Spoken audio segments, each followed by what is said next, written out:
Hey guys, tonight we drift through dust. You're floating in silence, not the kind that feels empty, but the kind that holds every possible sound, waiting to be born. Around you, grains of stardust shimmer faintly in a vast cold cloud.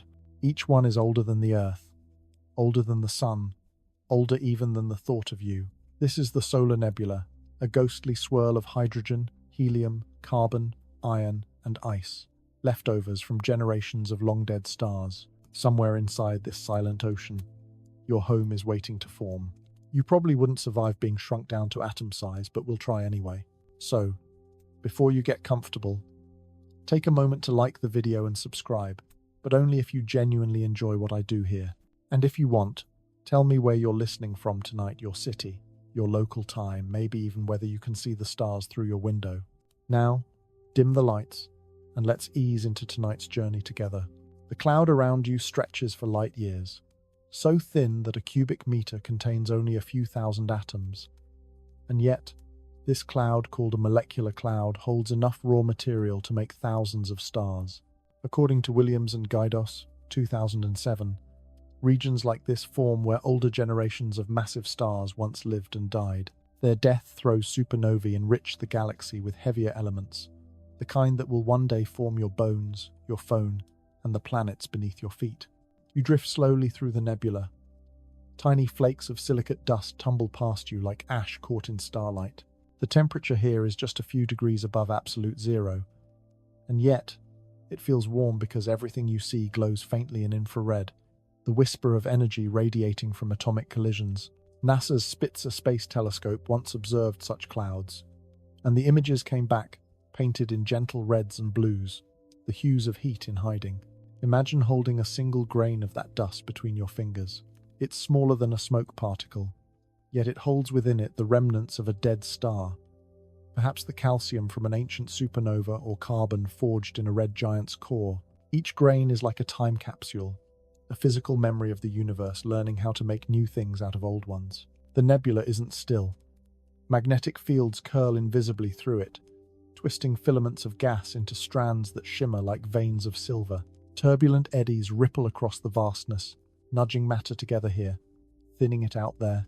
It's a gentle chaos, a painter's brushstroke across the black canvas of space. Somewhere, a tiny imbalance begins. One region slightly denser, slightly cooler. It doesn't seem like much, but over millions of years, that imbalance will call to gravity, and gravity always answers. You listen closely, and if sound could travel here, you might hear a low, endless sigh, the weight of hydrogen atoms drawing inward, the faint murmur of the universe rearranging itself. The cosmic dust cloud is more than scenery. It's the raw ingredient of everything. It's made of interstellar ices, water, ammonia, methane clinging to silicate cores. Those molecules will someday blend into comets, into oceans, into the soft rhythm of rain. You are literally floating through your planet's future. According to astrophysical models, this nebula likely spun around a quiet center about 4.6 billion years ago. Williams and Gaidos, 2007. At that moment, the galaxy itself was in its middle age, already adorned with tens of billions of stars, already writing the laws of repetition. Out here, in one anonymous corner of a spiral arm, a cloud began to whisper, "Let there be light again." You can almost feel it, the sense of waiting. Every particle hums with potential. Every motion, no matter how small, carries the seed of something larger. And maybe that's how everything begins quietly, invisibly, with dust just deciding to fall inward. As you float deeper into this ancient mist, your own breath slows to match the rhythm of cosmic time. You realize that the same laws drawing these atoms together are the same ones that make your heart beat steady. Gravity, pressure, balance. The universe does not rush. It breathes in epochs. Maybe that's why, when you look at the stars, some part of you feels calm. You're looking at the place you came from, not metaphorically, but literally. The dust knows your name, even if you don't remember its language. Soon, this quiet will be broken by a shockwave, by collapse, by light. But for now, the universe holds its breath, and you float there surrounded by dust, by beginnings, by the softest kind of infinity. The ghosts of ancient stars still linger here. As you drift through the frozen fog, you begin to notice that this dust isn't just random, it's ancestral. Each grain carries the memory of an ending that came long before the solar system began.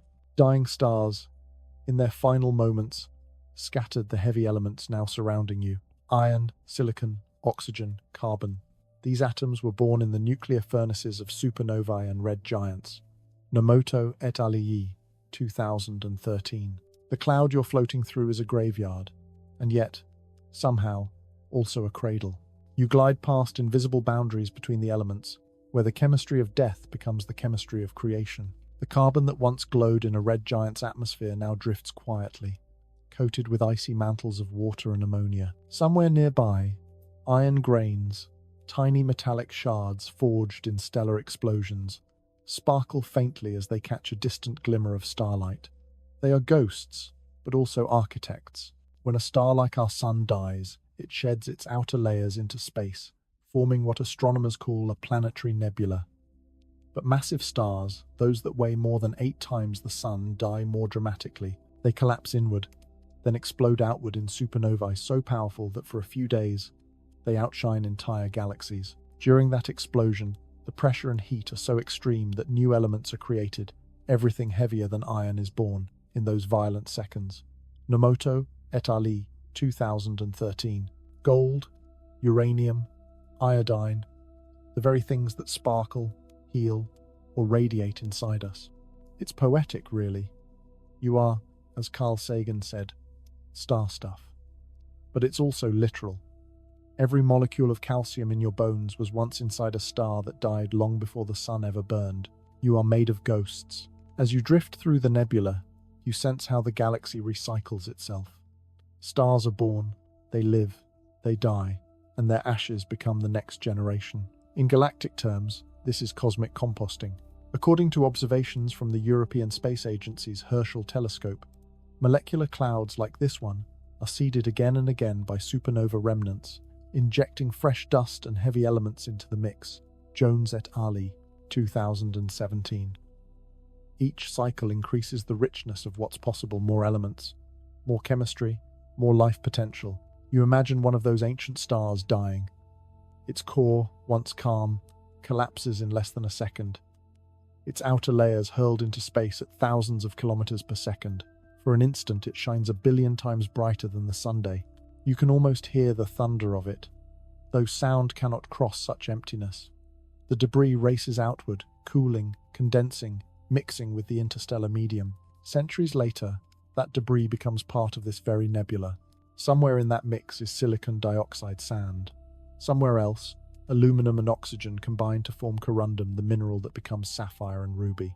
And somewhere, floating quietly, is carbon, which under other circumstances would crystallize into diamond. The seeds of beauty are everywhere. The light of a supernova fades quickly, but its products endure for billions of years. Those ashes travel far, blown by galactic winds, shepherded by magnetic fields, nudged by gravity until they find a home in a cloud like this one. Slowly, those fragments cool, gathering water ice on their surfaces, clumping into ever larger particles. You drift closer to one such particle, now perhaps only a micrometer wide. You could mistake it for dust, but it's a history book. In its layers lie isotopic fingerprints that tell scientists where it came from. Silicon carbide grains from asymptotic giant branch stars, graphite from Type II supernovae. Meteorites that fall to Earth still carry these ancient grains inside them. Presolar grains, literally older than the Sun. Zinner, 2014. The fact that we can hold them in our hands is nothing short of miraculous. You reach out figuratively, and the particle drifts across your field of view. It doesn't know it will someday be part of something bigger. Maybe a moon, maybe an ocean, maybe you. The nebula glows faintly as background starlight filters through it. The red of hydrogen, the green of oxygen, the blue of helium. It's a soft watercolor wash across the infinite. You can almost see the story unfolding backward. Every color a death, every shimmer a rebirth. And beneath all of it, gravity waits patiently. It doesn't hurry, doesn't rush. It gathers the dust of the dead and teaches it how to live again. Maybe the universe is sentimental like that. Maybe it just loves to recycle beauty. The ghosts of ancient stars keep whispering through the silence. They tell you that death, in the cosmic sense, is never the end, only a change of state. The same fire that destroyed them now fuels creation. The same iron that fell as dust will one day flow in blood. You drift, weightless, surrounded by the quiet pulse of continuity. The nebula is alive with memory, and every flicker of light you see is a message written in atoms. The message is simple, eternal, and true. Nothing ever really ends. It just changes form. The great collapse begins. For millions of years, the nebula has floated in delicate balance, gravity tugging inward, pressure pushing outward, a slow cosmic stalemate. But now, something disturbs the peace. Somewhere nearby, a massive star explodes, a supernova whose shockwave ripples across light years of interstellar space. That wave sweeps through the cloud like an invisible hand, compressing its gas and dust, nudging it just enough to awaken gravity from its long sleep. Boss, 1997. You feel the change before you see it. The particles that once drifted lazily now begin to drift together. The quiet vastness stirs. What was once a whisper becomes a murmur, the slow gathering of mass under its own weight. It starts subtly. A patch of the nebula grows slightly denser, slightly cooler. Gravity takes hold, pulling matter toward its center. As hydrogen atoms crowd closer, their collisions increase, warming the region even as it collapses. The balance tips. Pressure can no longer resist the pull, and so, the cloud begins to fall in on itself. You drift at the edge of a forming star, a future sun watching the birth of momentum itself. As the cloud collapses, it begins to spin faster, conserving its angular momentum like a figure skater drawing in her arms. What was once a sluggish swirl now turns into a rotating maelstrom of gas and dust. The heart of the nebula darkens. You can no longer see through the densest regions. Light cannot escape the growing opacity. Inside, hydrogen molecules twist and shatter under the increasing heat. It's like standing outside a cocoon of glowing silk, where something luminous is waiting to hatch. The temperature rises to thousands of degrees in the center, while the outer edges remain frigid, a contrast that sculpts structure out of chaos. Small filaments feed into the collapsing core, funneling material inward like rivers feeding a whirlpool. Astronomers call this phase a protostellar collapse. Simulations by Boss, 1997, and later by Tolin and Durison, 2001, show that turbulence and magnetic fields create complex currents inside. The forming system, the first hints of where future planets may orbit. You're watching the galaxy's most ancient engineering process unfold. Gravity shaping geometry. Every particle falling inward contributes to the growing pressure. Every collision generates heat, which radiates outward in long, low wavelengths. You can almost hear it not as sound, but as rhythm, a slow pulse, a steady inhalation of matter. Some regions collapse faster than others, forming clumps that may become binary stars or giant planets. The interplay of density, temperature, and rotation determines fate itself. A fraction too much spin, and the cloud might fragment. A fraction too little, and it might collapse too quickly to form stable orbits. Nature walks a fine line, as if sculpting with trembling hands. You drift closer to the brightening core. Through the infrared glow, you glimpse dust grains colliding not violently, but like soft snowflakes. Electrostatic forces make them stick together, forming clusters that grow with every contact. It's astonishing how simple the beginning is. Attraction, collision, union. Outside, the shockwave that triggered this collapse fades into the distance, its purpose fulfilled. The rest of the nebula still glows faintly, unaware of the transformation happening in its heart. But here, in this small region, a story is being written, one that will end in light. The gravitational collapse continues for hundreds of thousands of years. The infalling gas begins to flatten, forming an oblate shape around the growing core. The denser it gets, the hotter it becomes. In the innermost region, temperatures soar beyond 10,000 Kelvin, enough to ionize hydrogen, enough to make the first photons of starlight flicker within. You can sense the inevitability of it all. Every atom, every grain of dust, is answering the same call, a cosmic directive written into the laws of physics. And as gravity tightens its grip, time itself seems to stretch. What would take seconds for you takes millennia here. Yet, to the universe, this is but the blink of an eye. A faint wind begins to blow outward, the first sign that pressure is fighting back. Radiation from the warming core pushes against the infalling dust, carving subtle channels in the gas. Soon, these outflows will become visible jets, streaming away from the poles like luminous beacons in the dark. For now, they whisper softly through the void, carrying away the nebula's earliest breath. You hover, still and silent, as the scene unfolds. The laws at work are simple gravity, thermodynamics, conservation of momentum, yet the result is profoundly poetic. From chaos comes order, from dust comes structure, from nothing recognizable comes the seed of everything you know. Maybe that's the lesson hidden in collapse. Sometimes, things must fall inward before they can shine outward. The nebula keeps folding into itself, wrapping layer upon layer of destiny around its core. One day soon, that core will ignite. But for now, it dreams a glowing embryo of a star, suspended between darkness and dawn, the spinning disk of fate. You're still hovering near the heart of the collapsing nebula, and something extraordinary is unfolding. The cloud that once drifted shapelessly through space is now a great whirling structure, a flattened, glowing disk stretching for billions of kilometers. Gas, dust, and ice swirl around a central knot of heat where the forming sun is gathering strength. You're watching the birth of a solar system, painted in spirals of light and shadow. Dullemond and Dominic, 2005. At first glance, it looks almost serene, a vast halo turning slowly in the void. But if you could zoom closer, you'd see chaos. Storms of dust colliding at thousands of kilometers per hour. Magnetic lines twisting and snapping, shockwaves ricocheting through the dense gas. The disk hums with energy. It's alive in the way hurricanes are alive. Organized, powerful, and restless. As gravity pulls material inward, conservation of angular momentum keeps the disk spinning. The faster it spins, the flatter it becomes. Every grain of dust finds itself caught in an endless orbit, tugged between the pull of gravity and the drag of the gas around it. Over time, the dust begins to settle into a thin midplane, a quiet lane in the storm. This is where planets will form. The light from the forming sun doesn't yet reach far, but you can see its glow refracting through the inner disk like candlelight through fog. The inner regions are hot thousands of degrees, enough to vaporize rock and metal. Farther out, the temperature drops sharply. Ice can survive here, coating grains with frost. The entire system becomes a gradient of temperature and chemistry. Metals and silicates near the star, water and methane ices beyond the frost line.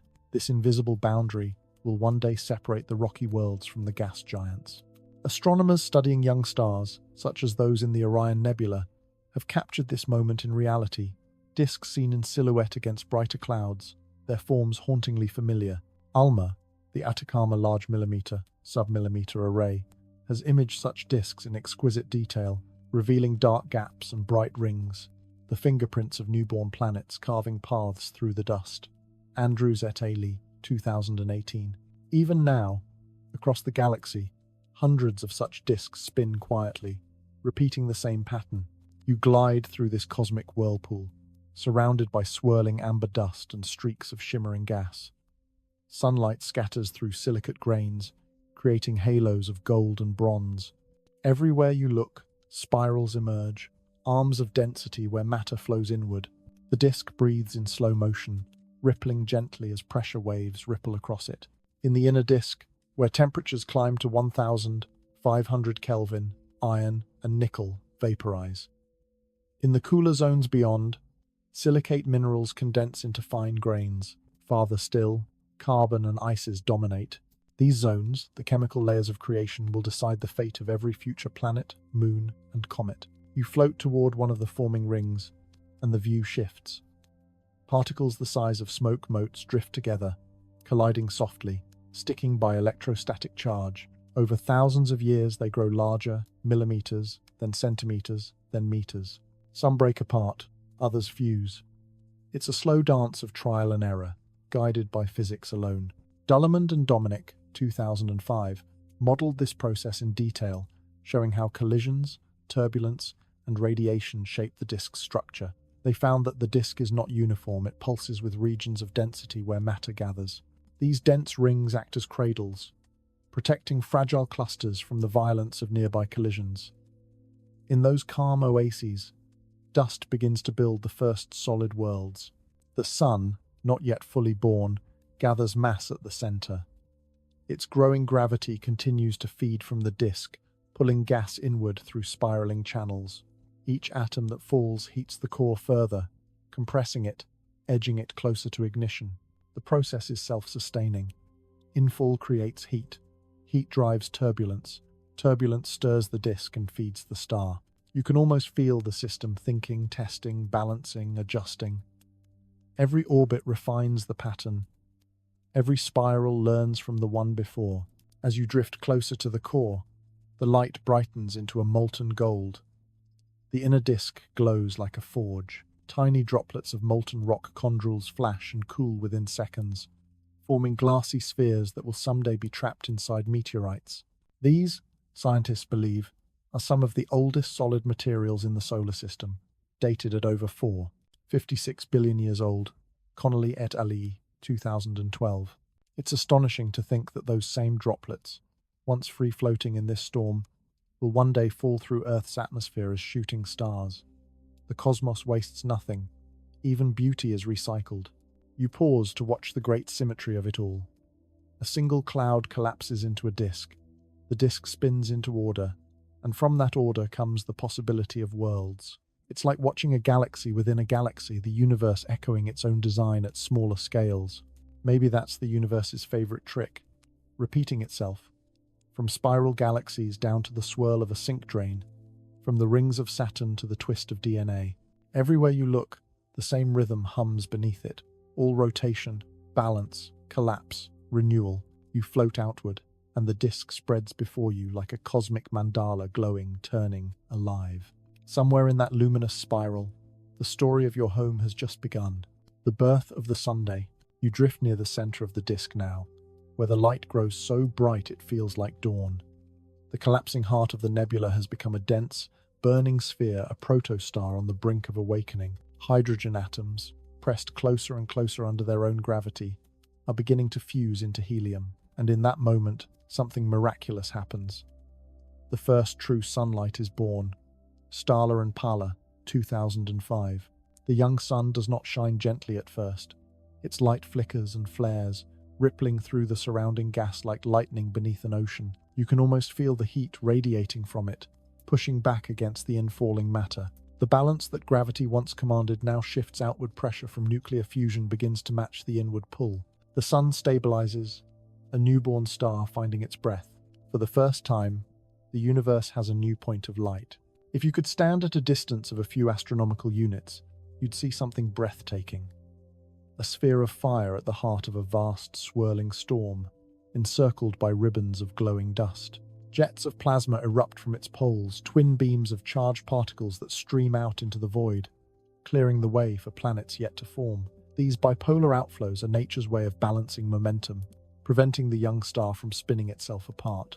At the microscopic level, the sun's core has become a furnace. Temperatures soar beyond 15 million degrees Celsius.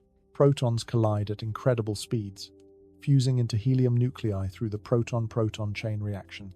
Each reaction releases photons, tiny packets of light energy that will take tens of thousands of years to reach the sun's surface, bouncing from atom to atom, scattering like thoughts in a restless mind. 1989. When those photons finally escape into space, they stream outward as sunlight, the very light that will someday warm Earth's oceans, spark life, and fall softly through your bedroom window. Around the sun, the disk begins to thin. Solar radiation clears the inner regions, pushing gas outward and leaving behind a golden haze of dust. This moment marks a turning point, the end of the sun's birth and the beginning of the planet's formation. The central star has claimed its place as the heart of the system, its gravity now orchestrating everything that moves around it. You drift closer to the surface of the young sun, and what you see is both terrifying and beautiful. Gigantic arcs of plasma prominences rise thousands of kilometers high, glowing in ultraviolet light. Sunspots begin to appear, dark against the brilliance, regions where magnetic fields twist like coiled serpents. Every eruption, every flare, every heartbeat of this star will shape the worlds that orbit it. Scientists studying young stars in nearby systems, like those in the Taurus molecular cloud, see echoes of this moment in reality. They measure flares, winds, and outflows from stars less than a few million years old, each one repeating the same cosmic story. The sun, though now calm and steady, was once one of these fiery infants, a T-Tauri star, unstable, luminous, full of promise and violence. Starla and Pala, 2005. And amid that chaos, chemistry begins. Ultraviolet light from the sun's surface interacts with the surrounding dust and gas, triggering new reactions. Carbon compounds form more complex molecules. Ice grains trap them, preserving them for future worlds. In these fragile combinations lie the seeds of everything that will come: organic chemistry, oceans, weather, and perhaps, in the farthest future, consciousness itself. You can imagine the disk glowing softly in reflected light, the inner regions golden and warm, the outer regions cold and pale. The frost line gleams like a distant ring, marking where water can freeze. Beyond it, the gas giants are waiting to form. Within it, molten rock will build smaller, denser worlds. The entire system is an orchestra, waiting for gravity's next movement. You pause for a moment and take it in. A single star, born from dust, now commanding a family of planets to be. The light you see isn't just illumination, it's information, structure, order. It's the universe speaking clearly after eons of silence. Maybe that's why we're drawn to sunlight. It's not just warmth, it's memory. Deep within you, something ancient recognizes it, because your atoms were once part of this very fire, and even now, you carry its glow in every heartbeat. The young sun pulses, shedding waves of charged particles into the surrounding space. This early solar wind sculpts the disk, blowing away light gases near the center and concentrating heavier elements into the terrestrial zone. It's a process of refinement, chaos giving way to clarity. The same radiation that destroys also defines. From this balance, light and gravity, pressure and collapse, the sun becomes what it was destined to be, a stable, shining beacon in a small corner of the Milky Way. And as you drift away from it, the disk of fate stretches outward beneath you, ready for the next act. The light of a newborn star now fills the dark, announcing quietly to the cosmos. Something new has begun. The dance of dust and ice. You drift outward from the newborn sun, into a region where the heat softens and the light diffuses through gauzy curtains of gas. Here, in the cool calm of the protoplanetary disk, billions upon billions of tiny grains swirl in gentle orbits. Dust, ice, and minerals, simple things, are beginning to attempt the impossible. To build worlds. Blum and Worm, 2008. It doesn't look like creation at first. Each grain, no larger than a particle of smoke, drifts aimlessly in a slow cosmic ballet. They bump, collide, and separate again, like dancers without rhythm. But something subtle is happening. Electrostatic forces, those same invisible pulls that make your hair cling to a balloon, start to bind the grains together. One collision in 1,000 sticks, then one in 100. A fragile snowball begins to grow. This is the first step in a long and delicate process. Coagulation. Laboratory experiments and computer models have shown how tiny particles can cling through van der Waals forces, forming fractal aggregates, airy, lace-like structures that can trap even more material as they drift through the gas. Blum and Worm, 2008. You can imagine it now. Clusters of microscopic grains slowly spiraling together, expanding like coral reefs in the ocean of space. The sound, if you could hear it, would be a constant, soft, pattering the rain of creation. At this stage, the disk is divided by temperature and composition. Close to the sun, silicates and metals dominate, condensing out of vapor as the gas cools. Farther away, beyond the frost line, water ice becomes stable. Beyond that, carbon dioxide and methane freeze as well. Each zone offers different ingredients for the worlds to come. You drift toward the outer regions, where frost glitters faintly on every surface. The light is dimmer here, bluer, filtered through veils of ice crystals. As you watch, clusters of grains tumble gently, sticking and breaking apart, endlessly repeating the cycle. It's slow, messy, and almost hopeless, but it works. Over hundreds of thousands of years, millimeter-sized pebbles become centimeter-sized rocks, then meter-sized boulders. But growth brings peril. As the aggregates grow larger, their orbits begin to differ slightly from the surrounding gas. They drift inward, pulled by drag, risking destruction as they spiral toward the blazing Sunday.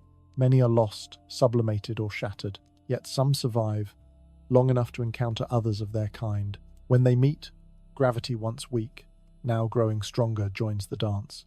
The largest bodies begin to attract smaller ones, pulling them close and capturing them through gentle collisions. Slowly, these clusters cross a threshold. They're no longer just dust, they're planetesimals, the first solid seeds of planets. Simulations and observations show that once objects reach roughly a kilometer in size, gravity becomes dominant. Instead of bouncing apart, they merge. Instead of drifting helplessly, they start to carve paths through the disk. You can see those orbits now faint, luminous trails tracing elegant ellipses around the Sunday. You approach one such growing body, maybe a few kilometers wide. Its surface is a chaotic mixture of silicate rock and ice, pitted with small craters from ongoing impacts. Every few seconds, a smaller pebble collides and sticks, adding another layer to its uneven form. The worldlets here are countless, each a small note in the great cosmic symphony of formation. The physics behind this dance are deceptively simple: motion, collision, adhesion. But out of that simplicity emerges complexity, a self-organizing system driven by gravity and randomness. Some regions of the disk grow dense with solids, forming narrow rings where planetesimals collide more frequently. In those regions, planetary embryos will soon emerge. In the far reaches beyond the frost line, ice-laden planetesimals grow quickly, helped by their sticky surfaces. Water ice acts like glue, allowing faster accumulation. Closer in, the dry silicate grains must work harder, their collisions more violent, their growth slower. This subtle difference will divide the system forever, rocky planets within, gas giants beyond. You glide between these zones, feeling the contrast, the inner disk warm and golden, filled with metallic dust, the outer disk pale and frozen, whispering with snow. Both are necessary, both are building. Astronomers have found direct evidence of this process in the disks around young stars like HL Tauri. High-resolution images reveal concentric gaps and rings, places where growing planets have already begun sweeping up material. It's humbling to realize that our own solar system once looked just like that, its future worlds hidden inside shimmering lines of dust. A small collision flashes nearby, a pebble striking a boulder. The impact sends a spray of fine particles into space, glinting like sparks from a campfire. Most of the debris settles back, clinging, reshaping the surface. In this world of gentle impacts, every collision is both destruction and creation. You watch the process repeat endlessly, patient and precise. Over millions of years, the planetesimals will grow larger, merging into bodies hundreds of kilometers across. Their gravity will stir the surrounding disk, altering orbits, creating turbulence and waves. Chaos and harmony will weave together until the system begins to take shape. You realize that even now, somewhere in the deep cold, the first outlines of future worlds are forming. Mars, Venus, Earth. They are already here, in essence, just dust and ice, following the same universal rhythm. Maybe that's the hidden grace in all of this. Growth isn't an explosion, it's a whisper repeated across time. The cosmos builds not by sudden leaps, but by patience, contact, and persistence. You drift away, watching the snow of creation fall endlessly through space, knowing that from this gentle dance of dust and ice, entire worlds will one day awaken. The rule of gravity. You drift through the disk again, and the calm, dusty ballet you saw before is gone. What was once a gentle swirl of particles has become a field of growing worlds, tumbling, colliding, pulling, devouring. Gravity, once the quiet architect in the background, now takes command. It is no longer whispering, it is conducting. Every rock, every icy boulder, every planetesimal must obey. Chambers, 2001. The smallest grains still float, but the larger bodies now rule the dance. They sweep through the disk like titans, clearing paths, pulling in material through invisible threads of attraction. Every orbit brings another collision, another merger. The gentle touch of static charge is no longer enough. These impacts are violent now, transforming energy into heat, light, and molten stone. You approach one of these growing worlds. It's still small, maybe a few hundred kilometers across, but its gravity is unmistakable.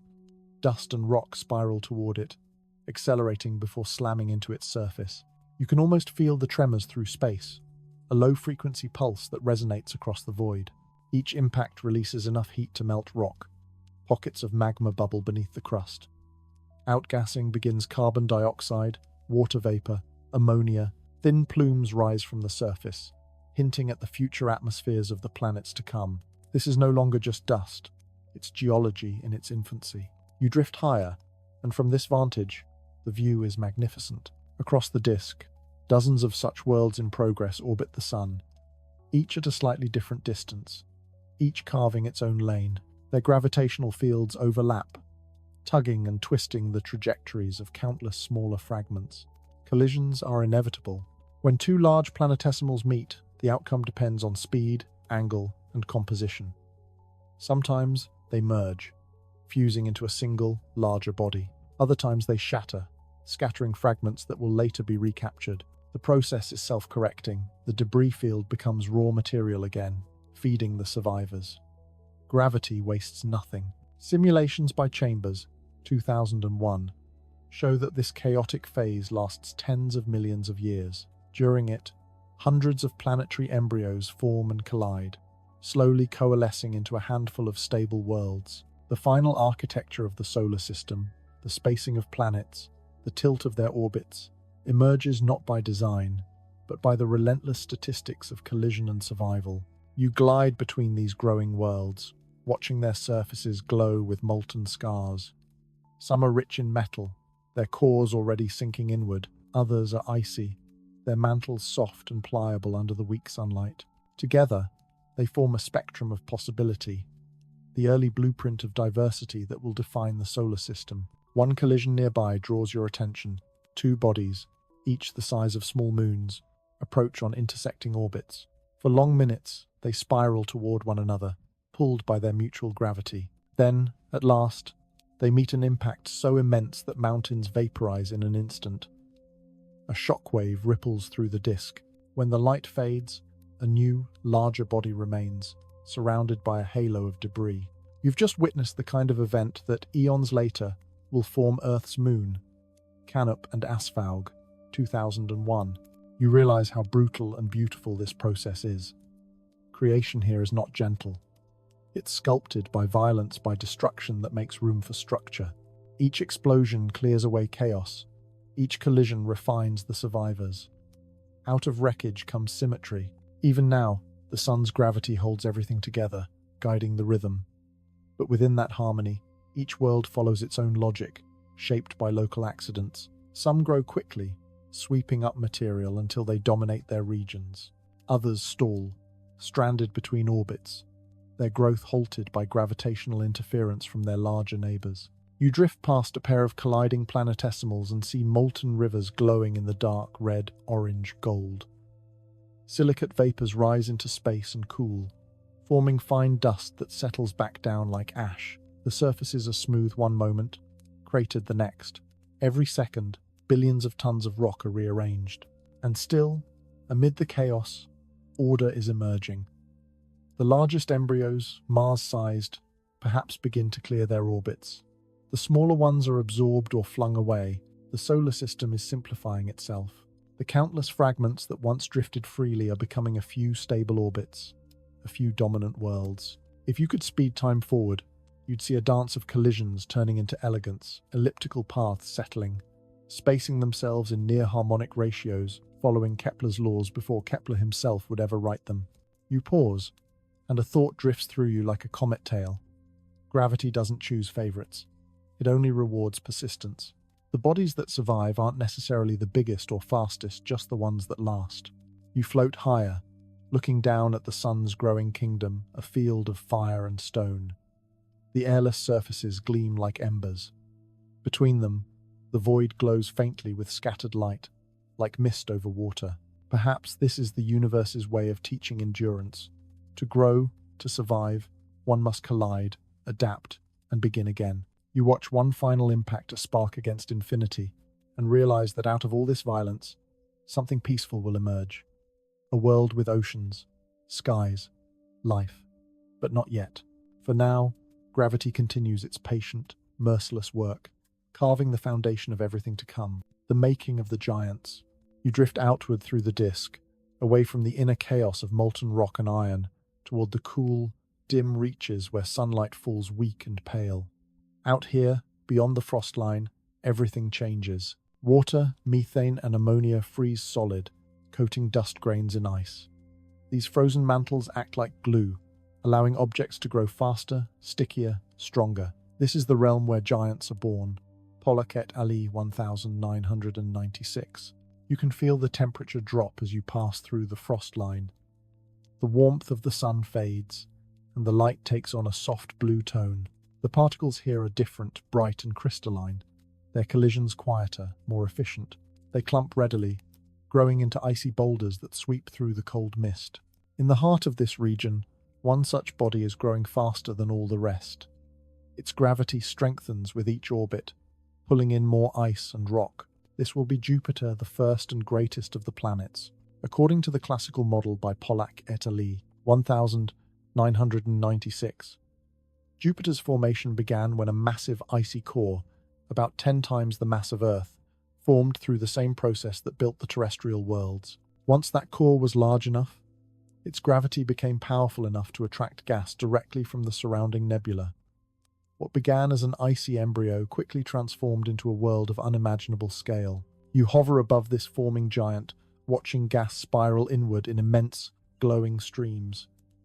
The process is hypnotic hydrogen and helium swirling together, compressing under the weight of gravity. Each layer deepens the pressure, heating the core until metallic hydrogen forms a strange, fluid state, where electrons move freely, turning the planet into a natural dynamo. You can almost hear Jupiter's heartbeat, deep, slow, resonant. In the distance, Saturn begins its own rise. Not as massive, but no less elegant, its growth slower, its orbit slightly farther from the Sun, where the disk's gas is thinner. Like Jupiter, Saturn starts as a rocky icy core, but the gas it captures forms a lighter, more diffuse atmosphere. The two giants grow in tandem, shaping the solar system like twin sculptors. Their gravity carves gaps in the surrounding disk, forming ripples and waves that radiate outward like rings in water. These disturbances influence everything, stirring dust, altering orbits, even affecting the growth of smaller worlds much farther away. The architecture of the solar system is being written in their wake. You glide above the forming Jupiter again, and the scale takes your breath away. The planet is still accreting, glowing faintly from the heat of formation. The outer layers shimmer in pastel hues, golds, creams, faint reds, colors that will one day paint its iconic bands and storms. Massive winds whip across its atmosphere, hundreds of kilometers per second, blending gases into new chemistries. Ammonia, methane, and water vapor swirl into turbulent vortices. Lightning flashes silently in the dark white arcs of static stretching hundreds of kilometers. Each flash illuminates the vast curve of the young planet, revealing the drama of creation. The gas inflow doesn't last forever. After a few million years, the solar nebula begins to thin. The sun's growing wind starts to clear away the remaining gas. Jupiter, nearly complete, closes its grasp. Saturn follows, but farther out, in the colder reaches, Uranus and Neptune struggle to form. The gas is already vanishing, leaving them with thinner envelopes and smaller masses. The giants freeze mid-creation, halfway between solid and gaseous blue orbs of mystery. Simulations suggest that Jupiter's formation affected everything that followed. Its gravity acted like a celestial shield, deflecting much of the leftover debris away from the inner solar system. Without Jupiter, the young Earth might have faced endless bombardment. But its influence wasn't purely protective, it also stirred chaos, scattering asteroids and comets that would later seed Earth with water and organics. Creation and destruction, once again intertwined. From your vantage point above the disk, you can see how these giants reshape the landscape. Their combined gravitational fields create zones of resonance, mathematical harmonies where smaller bodies are trapped or ejected. Some asteroids are thrown into deep space, others settle into stable belts. The solar system is learning balance. You drift near Saturn, and though its famous rings have not yet formed, faint bands of dust and ice swirl around it, glowing softly in the starlight. Its core glimmers faintly beneath the clouds, a dense heart surrounded by hydrogen, helium, and dreams of future moons. Those moons will come soon. Icy worlds like Enceladus and Titan, born from the same leftovers that made the rings themselves. Even now, Saturn hums quietly in radio frequencies, its magnetic field singing through the vacuum. You can almost hear the melody, a deep, slow oscillation, like a cello played by gravity. Everywhere you look, the giant's presence dominates. Their vast shadows stretch across the disk, their pull felt as far as the Kuiper belt. Beyond them, the last scraps of gas and ice drift outward, too thin now to form anything more. The age of gas accretion is ending, the architecture is set. You realize that these four giants, Jupiter, Saturn, Uranus, and Neptune, will forever define the structure of the solar system. Their gravity will shepherd comets, guard the inner planets, and choreograph the ballet of moons and asteroids for billions of years. They are the system's anchors, its cosmic elders, and as you drift away, the scene quiets. The gas clears, the light softens, and the giants glow faintly against the dark newborn gods settling into their thrones. Maybe that's what power really is, out here in the universe. Not domination, not destruction. Just presence, the kind of gravity that shapes everything without ever needing to speak. The rocky realm rises. You turn inward now, toward the warmer regions close to the sun, the realm where gas cannot last, where metal and stone endure the heat. The air, if there were any, would shimmer with the intensity of it. The light here is raw and fierce, painting everything in molten gold. This is where the terrestrial planets Mercury, Venus, Earth, and Mars are beginning to take shape. Raymond et al. 2014. The gas and ice that fed the outer giants are mostly gone here. What remains is dust-dense, dry, metallic dust, iron, silicates, aluminum oxides, the elements that can withstand a newborn star's glare. Over millions of years, these grains have clumped, collided, and melted into worldlets hundreds of kilometers across. Now, gravity takes over once again, merging them into fewer, larger bodies. You drift through the chaos and see hundreds of glowing fragments crossing paths. The light of the young sun reflects off molten surfaces, illuminating a vast, swirling field of destruction and birth. It's beautiful and terrifying, a slow-motion storm of worlds. Closer to the sun, Mercury is forming a dense iron core surrounded by a thin crust. Its small size belies the violence of its creation. Repeated impacts strip away lighter materials, leaving it metal-rich, compact, and scarred. Farther out, Venus grows larger and smoother, shrouded already in a haze of vaporized rock and carbon dioxide. And there, amid the turbulence, is the early Earth. It's little more than a sphere of molten magma, glowing orange against the darkness. But even now, it stands out, massive, balanced, placed in the perfect orbit between too much heat and too little. Its collisions are frequent, its surface unstable, yet something in its trajectory feels destined. You hover just above it, and you can see molten rivers snaking across its surface. Volcanic fountains burst upward as newly formed crust fractures and reforms. Every so often, a smaller body collides, sometimes merging, sometimes exploding. Each impact changes the planet's tilt, its spin, its chemical composition. The Earth is not being built once, but many times, layer by layer. Mars, a little farther out, grows slower. Its smaller size means less gravity, less ability to hold onto heat and atmosphere. Yet even Mars finds its own quiet identity: red, dry, contemplative. You can already sense the melancholy in its soil. The inner solar system is an inferno. Temperatures near the sun exceed 2000 Kelvin. Metals liquefy, vaporize, and recondense into droplets that rain back down onto growing worlds. Magnetic storms from the sun sweep across space, stripping away any light gases. Only the heaviest materials remain. The rule here is survival by density. You pass through this fiery nursery, and the collisions grow louder metaphorically, of course, since sound cannot travel here.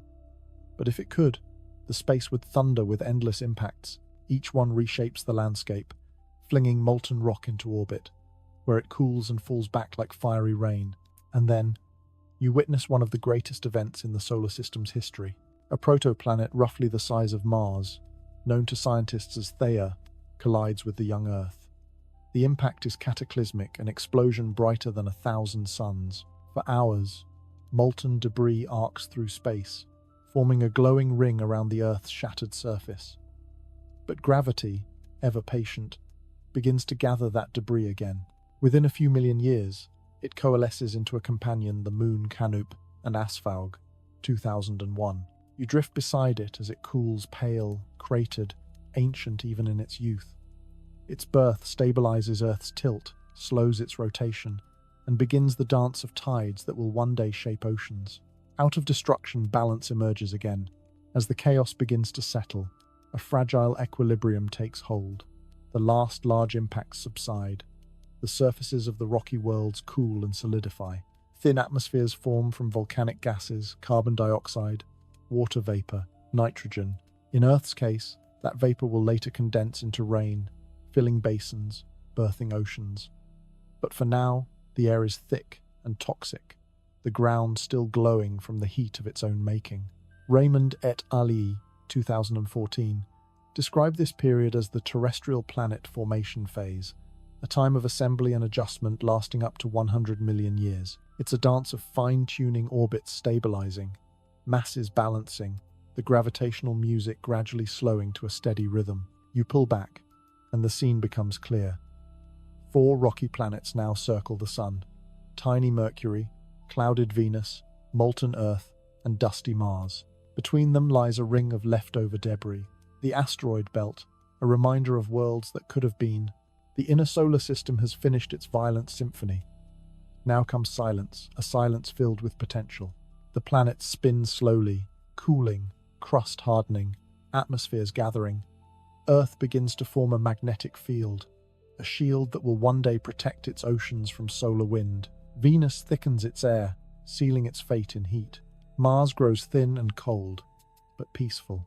From chaos comes order once more. You can almost feel the system taking its first calm breath. And perhaps, as you drift through the shimmering quiet, you realize something profound. Every scar, every crater, every molten river was necessary. Without the violence, there could be no stability. Without destruction, no Earth. Maybe that's the pattern written deep into the universe, that all things beautiful must first be broken. The Great Migration. For a while, everything seems calm. The planets circle obediently in their orbits. The sun burns steadily at the center, and the disk has begun to thin into emptiness. But beneath this seeming stillness, the system is still moving, still shifting. The giants, in particular, are restless. They are not where they began, and they will not stay where they are. The solar system, once thought stable, is about to rearrange itself in one of the most profound migrations in cosmic history. Walsh et al., 2011. You drift out past Mars again, toward the realm of Jupiter and Saturn.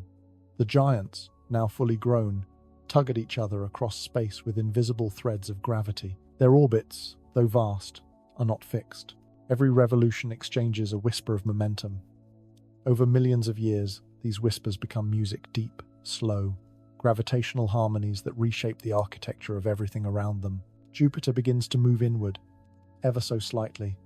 Saturn follows behind. Their combined resonance, a 2-to-3 orbital ratio, amplifies their gravitational pull, flinging countless smaller bodies into new trajectories. Some are hurled outward toward the edges of the system, others inward toward the young Earth and its neighbors. The disk becomes chaotic once more, a storm of debris and deflection. This is the Grand Tack model described by Walsh et al., 2011, a cosmic dance in which Jupiter first migrates inward toward the Sun, reaching a point near where Mars now orbits, before reversing course and moving outward again when Saturn catches up. The two giants act like partners in a gravitational waltz, their resonance turning the entire disk into a shifting sea of orbits. You watch Jupiter move closer to the Sun, its massive gravity sculpting everything in its path. It scatters the rocky building blocks of Mars and the asteroids, explaining why Mars is so small and why the asteroid belt is such a mix of rock and ice, leftovers of worlds that never were. Then, when Saturn's gravity locks with Jupiter's, the great planet slows, stops, and begins to drift outward once more. It is a breathtaking moment, as if the solar system is inhaling and exhaling for the first time. The migration of the giants ripples through space like a gravitational tide. Uranus and Neptune, too, are pushed outward, trading places in a slow, elegant swap. The Kuiper Belt, the distant region of icy remnants, is scattered and reshaped. Some of its denizens are flung outward into eccentric, elongated paths. becoming the seeds of what will later be the Oort cloud. Others are drawn inward, destined to become comets that will visit the inner worlds in ages to come. From your vantage point above the plane of the solar system, it looks like a grand choreography, orbits stretching, twisting, crossing, then slowly settling again. Dust glows in golden rings where light catches it, marking the paths of the giants as they shift positions. The migration doesn't just move planets, it decides destinies. Jupiter's inward journey prevented the formation of a super-Earth in the inner solar system. Without that intervention, Earth itself might have been crushed or ejected. Saturn's resonance pulled Jupiter back just in time, preserving the delicate balance that allowed Earth to survive. Every move mattered, every fraction of an orbit tuned like an instrument in a cosmic orchestra. As you drift among them, you sense the scale of the forces at play. These worlds are moving through the sun's gravitational field like ships on an invisible tide. The gas of the remaining disk acts as their ocean, slowing their motion slightly, guiding their drift. Over a few million years, the migration ends. The gas clears, leaving the planets in the arrangement we recognize today. 4 rocky worlds inside, 4 giants beyond, and a vast wilderness at the edge. The system exhales, quiet again, and yet, the echoes of that movement never fade. The asteroid belt still bears the scars, a region forever stirred, forever mixed. The outer solar system, with its tilted orbits and scattered bodies, still hums with the memory of that ancient migration. Even the comets that streak through our skies are messengers from that time, carrying ice and dust from the system's earliest days. You hover near Jupiter one last time. Its orbit is now steady, its motion graceful. But deep inside its atmosphere, hydrogen currents still swirl in patterns older than memory. You can feel the gravity, the weight of a world that once reshaped an entire solar system by simply being what it was. Maybe that's how change works, not through choice, but through inevitability. Every mass, every motion, every orbit responds to the pull of what surrounds it. The universe doesn't plan, it just unfolds. And sometimes, that unfolding creates perfection by accident. You turn your gaze toward the sun, still blazing quietly at the center, and realize that everything you've seen, every migration, every collision, every orbit, was leading toward this balance. The solar system has found its rhythm at last. The great migration is over. The giants rest in their places, and the smaller worlds spin calmly once more, unaware that they owe their very existence to a dance they never saw. The reign of comets. You drift toward the outer reaches of the newborn solar system, where sunlight weakens and space grows dim. Out here, beyond Neptune, the landscape becomes delicate, a scattering of icy debris, ghostly white against the dark. These are the leftovers, the fragments that never joined a planet. They drift in silence, ancient and waiting. But their story is not finished, for some of them will fall inward, toward the sun, bringing with them the ingredients for oceans, and perhaps for life. Hartog et Ali, 2011. You move among them, through the region scientists call the Kuiper Belt. Frozen worlds circle here in slow motion. Pluto, Haumea, Makemake, small, cold reminders of what might have been. Around them, orbit countless smaller bodies, icy nuclei just a few kilometers wide. They are made of water ice, carbon dioxide, methane, ammonia, mixed with dust and complex organic compounds. In sunlight, they gleam faintly, like shards of glass caught in twilight. Somewhere within this vast field, a disturbance ripples through. Jupiter's immense gravity, still dominant even from afar, tugs at one of these fragile bodies. The object's path begins to shift, its orbit stretching into an elongated ellipse that dives toward the inner solar system. Slowly, the cold begins to melt. You follow it as it falls.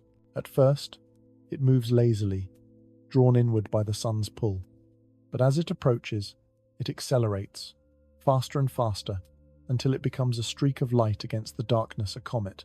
As the sun warms its surface, ice turns directly into gas, bursting outward in jets that carry dust into space.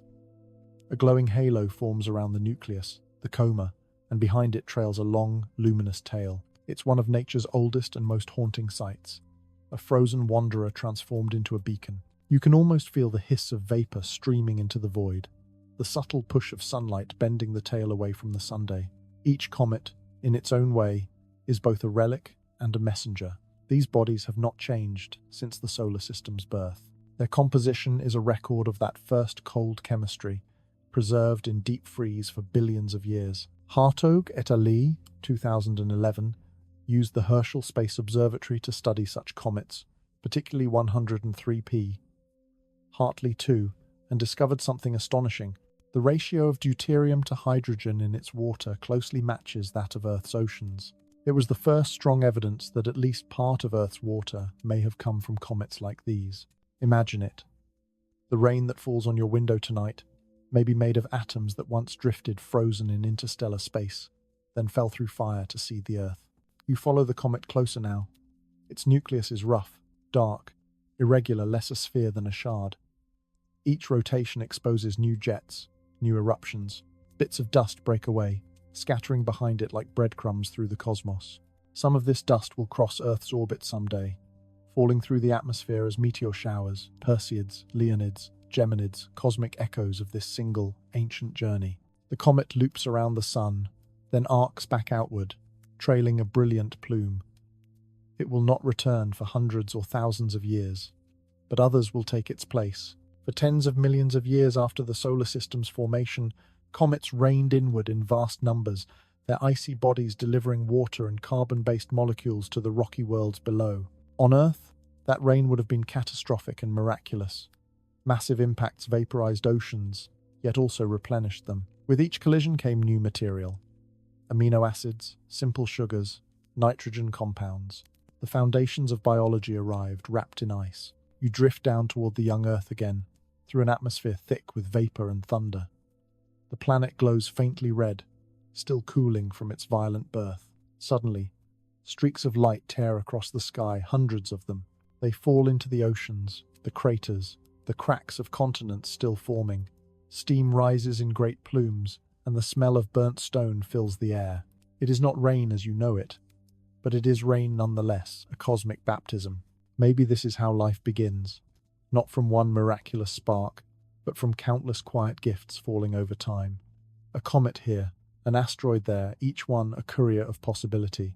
Even now, billions of years later, comets still visit the inner solar system, unchanged since those early days. Each time you see one streak across the sky, you are witnessing a traveler from your planet's own past, a fragment of the same dust that once built the sun and the planets, still wandering, still returning. You follow one as it fades into the distance, its tail stretching across the horizon like a sigh. Beyond it, the stars shimmer through the thin dust of the outer system, and you feel the immensity of what's been shared, not just water or molecules, but memory.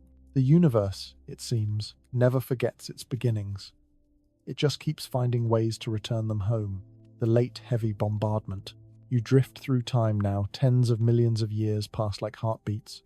The planets are formed, the disk is mostly cleared, and yet the solar system is far from peaceful. The quiet harmony you glimpsed before begins to fracture.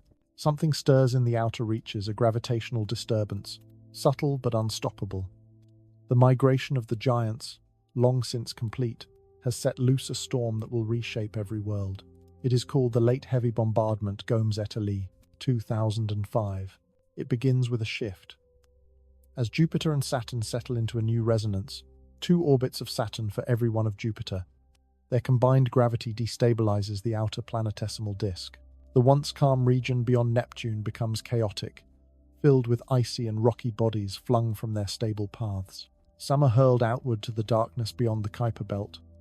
Others are sent inward, toward the sun, on long elliptical orbits. You can see them now, thousands upon thousands of objects, each glowing faintly as sunlight glances off their frozen surfaces. They fall toward the inner solar system like a cosmic rainstorm, crossing the paths of the planets, striking moons, and shattering upon impact. It is beautiful from afar, glittering trails of light arcing toward the sun, but up close, it is violence incarnate. You drift toward Earth. Its young oceans are steaming, its sky thick with volcanic haze. Suddenly, the heavens ignite. A mountain-sized asteroid slams into the ocean, vaporizing water for miles around. The shockwave circles the planet, triggering tsunamis that wash across continents. Debris flies into orbit, glows red-hot, and rains back down, setting the skies ablaze. It is destruction on a planetary scale. And yet, Even this chaos has purpose. Scientists believe this bombardment, roughly 3.9 billion years ago, reshaped the surfaces of nearly every world in the inner solar system. Gomes et al. 2005. The Moon, in particular, preserves the scars. Great circular basins like Imbrium, Serenitatis, and Chrysium. When you look at the full moon tonight, those dark patches you see, the Maria, are the frozen remains of molten seas, born from impacts during this era. You glide across the lunar surface as it was then, molten rock glowing beneath a haze of ejecta, rivers of lava flowing into craters still smoking from collision. The ground trembles beneath every impact. In the distance, another asteroid strikes, and a shockwave ripples across the glowing plains. For hundreds of millions of years, this is what the inner solar system looks like, an unending symphony of fire and stone. But in that destruction lies transformation. Each impact releases not only energy, but chemistry. The heat and pressure break molecular bonds, forming new compounds. Meteorites deliver amino acids, sugars, and other organic molecules, complex chemistry forged in the cold now awakened by fire. Water from icy bodies replenishes the oceans lost in earlier collisions. The planet, battered and bruised, is being seasoned for life. You float above the Earth again, watching the rain of fire gradually thin. Fewer impacts now, longer stretches of calm between them. The craters remain as scars, reminders of what has passed. Volcanoes release gases into the air, carbon dioxide, nitrogen, water vapor, clouds form. Rain falls again, cooling the world. Oceans deepen, and with them, a new possibility begins to stir beneath the waves. Elsewhere, the bombardment shapes other destinies. On Mercury, the crust thickens, cracked and ridged like old leather. On Venus, the impacts mix with volcanic eruptions to create a dense, suffocating atmosphere. Mars loses much of its air to the violence, its surface cooling faster, its oceans, if they ever existed, freezing or evaporating away. The differences between these siblings deepen with every strike, and then, almost suddenly, it ends. After hundreds of millions of years, the supply of projectiles dwindles.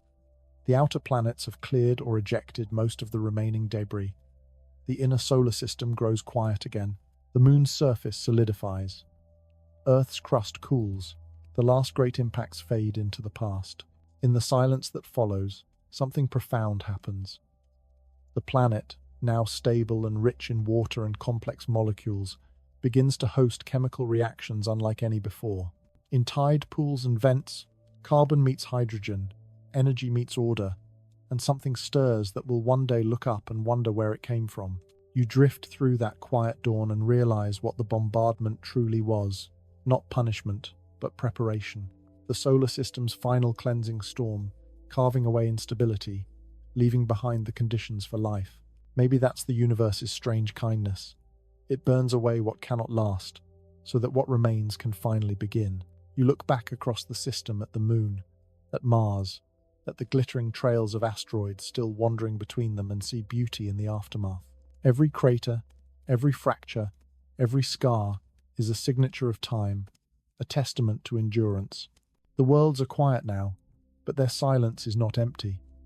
It's the hush that follows a great storm, the pause before something miraculous takes its first breath. The settling of orbits. The storm has passed. The solar system, once a theatre of collisions and chaos, now exhales, slowly, into equilibrium. Dust clears, debris thins, and the planets, at last, begin to find their rhythm. Gravity, having sculpted, shattered, and reassembled for hundreds of millions of years, now smooths and steadies. You drift among the newborn worlds, and for the first time, there is peace. Morbidelli et al. 2012. From high above the sun's plane, the view is breathtaking. The 8 planets form a luminous spiral, each orbiting in its own lane, like notes on a cosmic staff. The inner quartet, Mercury, Venus, Earth, Mars, spin close and fast, fiery and bright.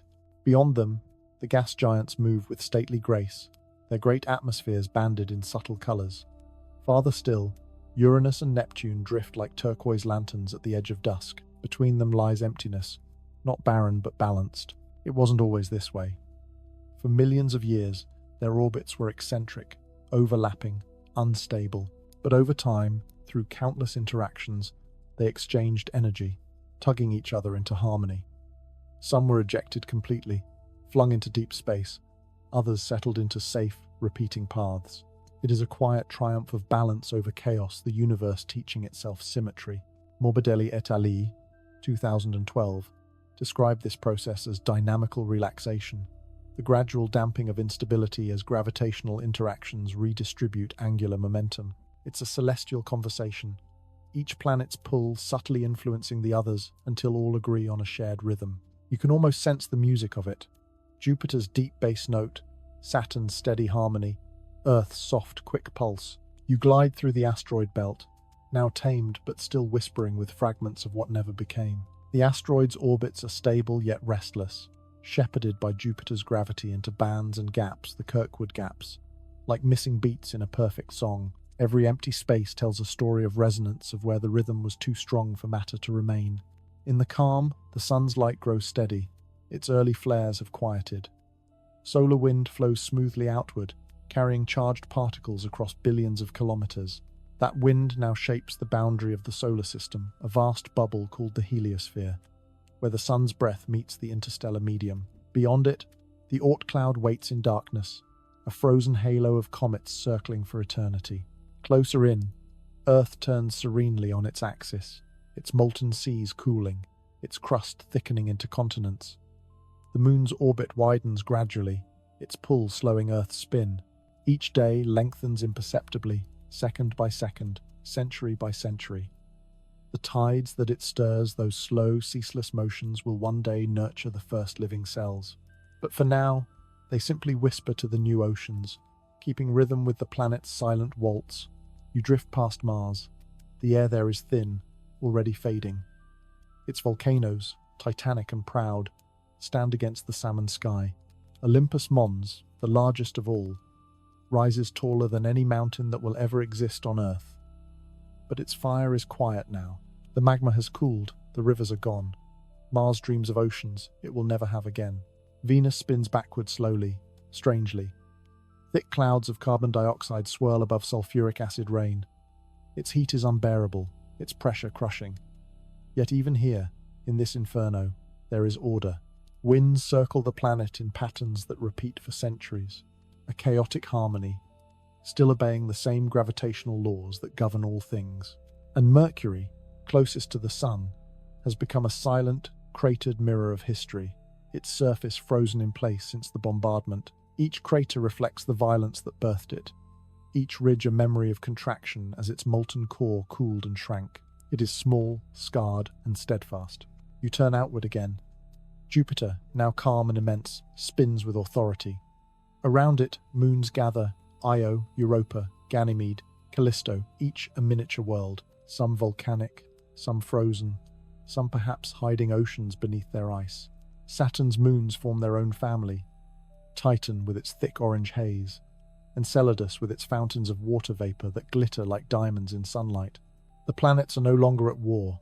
They are a family, each unique, yet bound to the same gravitational melody. The harmony extends even farther. Uranus and Neptune circle the outer dark, their orbits nearly circular, perfectly spaced, like two notes fading at the edge of sound.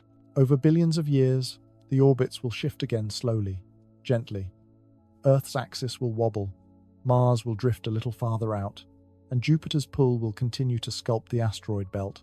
But compared to the chaos that came before, this is peace on a cosmic scale. As you float through the quiet, you realize the system is no longer forming, it is simply being. The energy of creation has softened into continuity. Every planet, every moon, every ring and rock now knows its place. Maybe this is what maturity looks like for a star system. Not stillness, but balance. Not silence, but harmony. And perhaps, as you drift among these worlds, you sense the deeper rhythm, the same that beats inside your chest. A pulse born from gravity and time, patient and eternal. The solar system hums with it, and somewhere, faintly, so do you. The echoes in meteorites. You drift now through quiet space, between planets that have found their rhythm. The great collisions are over, the orbits have settled, and the sun burns gently at the center of it all. Yet scattered through this calm are tiny wanderers, relics of the storm, fragments of the solar system's earliest days. Meteorites, no larger than your hand or as massive as a small mountain, drift silently between worlds. They are the storytellers of stone, each one holding a memory of creation. Scott and Crott, 2014. You find one now, tumbling slowly near the orbit of Mars.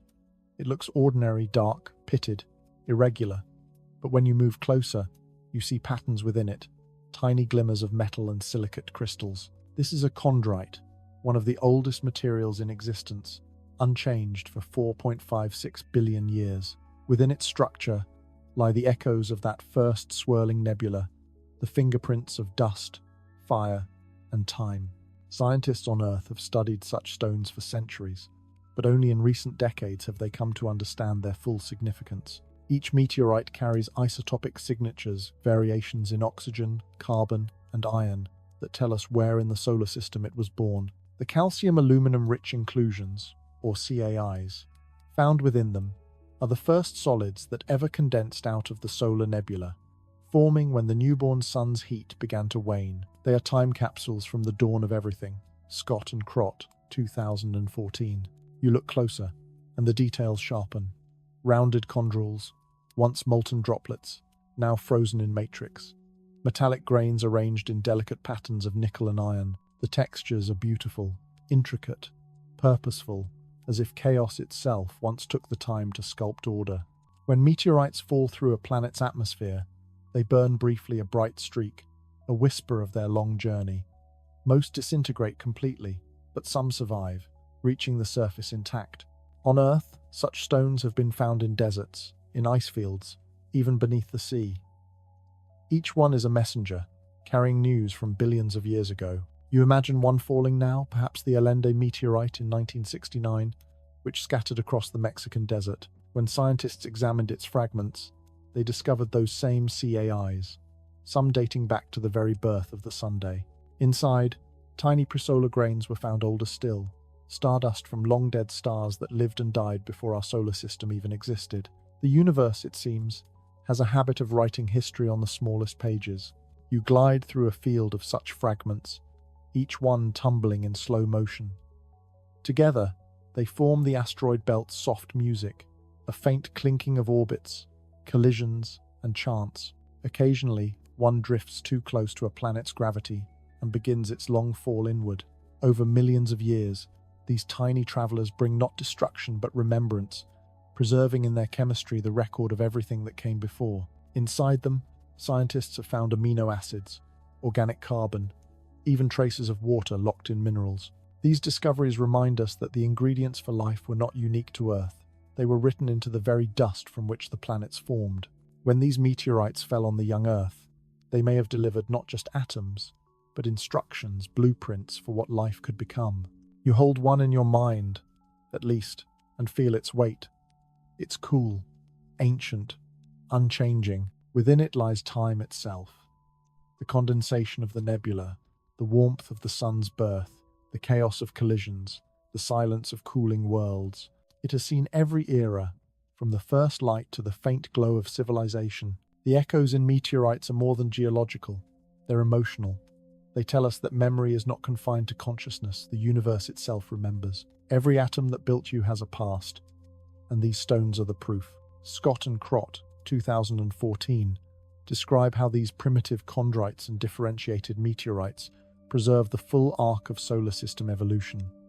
The earliest dust, the melting and mixing of planetesimals, the differentiation of cores and mantles. They are not just rocks, they are pages from a cosmic diary, written in isotope ratios and crystalline alignments. You look around again, and the field of meteorites stretches in all directions, faintly glimmering in reflected sunlight.